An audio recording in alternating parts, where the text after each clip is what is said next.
Good afternoon, everyone. This is Nurse Terry K, and I'm here to give you a rundown on some things that you need to know about hypertension.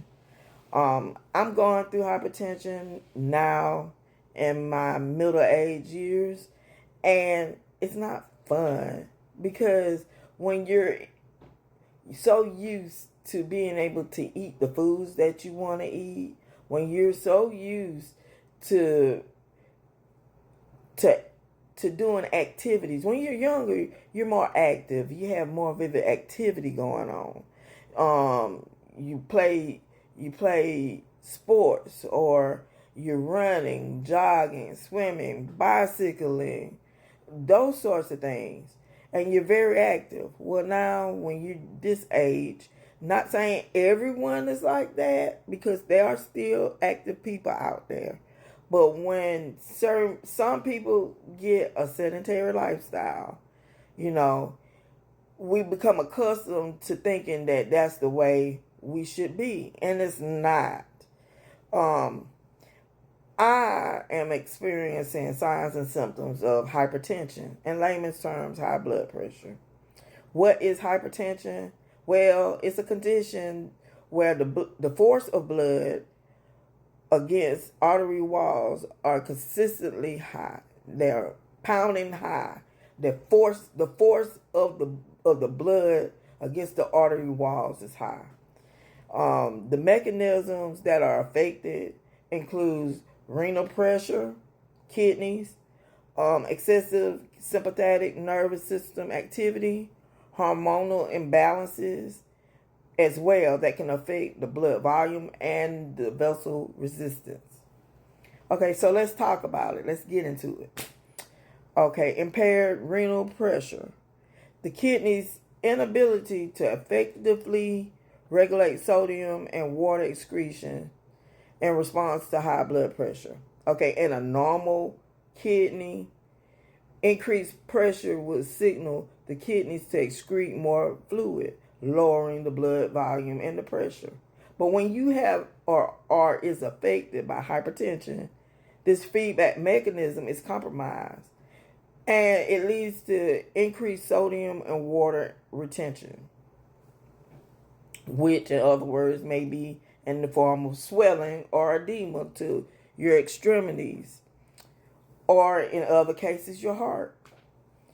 Okay, sympathetic nervous system activity.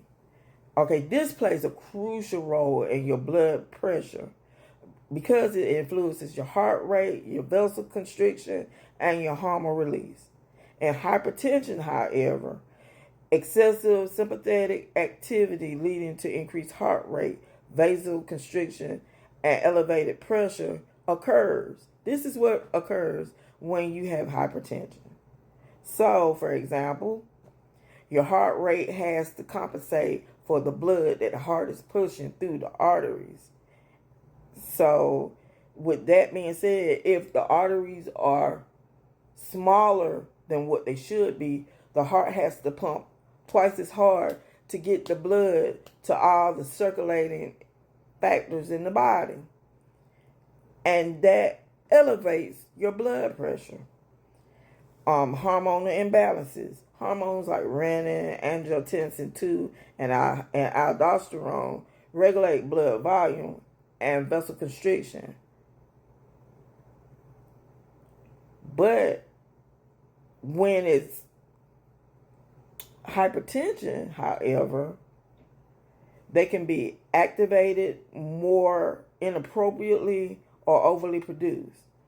And this also contributes to a higher blood pressure. Okay, so vascular changes. It can be structural, it can change, it can be with the heart, it can be in your blood vessels, and it occurs by vessel stiffening, remodeling, and increased resistance.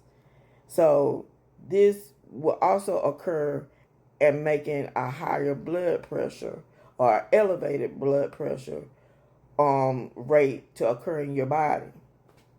You know, your normal blood pressures ranges are usually 120 over 80. That's normal. When you are in a hypertensive state or borderline blood pressure state, it could range from 140 to 90 and higher. Systolic 140, top number. Diastolic 90, bottom number, higher. Okay. So, the kidneys play an important role in blood pressure regulation and in hypertension. So, with that being said,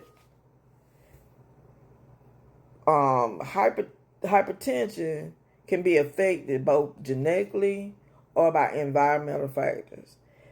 And that means your surroundings. So, if around people who like to eat a lot and don't care about what they're eating, who are overweight, who has a lot of stress going on, work, job, home, and are not eating right, that has a tendency to affect hypertension in your body.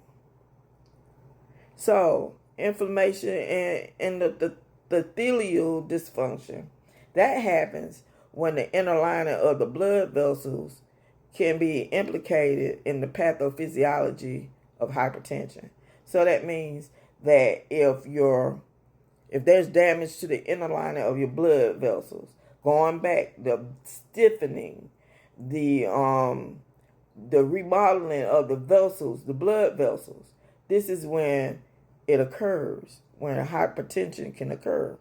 And cardiac changes can also occur in hypertension when the heart may have structural or functional changes. That is really takes an impact in left ventricular hypertrophy, which can lead to reduced heart function and potential heart failure. With these things in mind, that's where congestive heart failure comes in at with hypertension. So mind you, all these aspects coming up to the cardiac can affect your blood pressures, your blood pressure rates, your kidney, your heart. All those are remaining factors that helps to guide and having a healthy blood pressure rate. If you can control your blood pressure through diet, exercise, and your stress levels, that's great. But a lot of times, hypertension gets diagnosed when we forego a lot of the things that we know to do ordinarily, and we do what we want to do. You know, we want to eat that sloppy pizza. We want to not exercise. We don't always want to worry about stuff, but that happens. So we have to do things that will help us think healthy, feel healthy, and be healthy. So that's my take on hypertension. Thank you, and have a great day.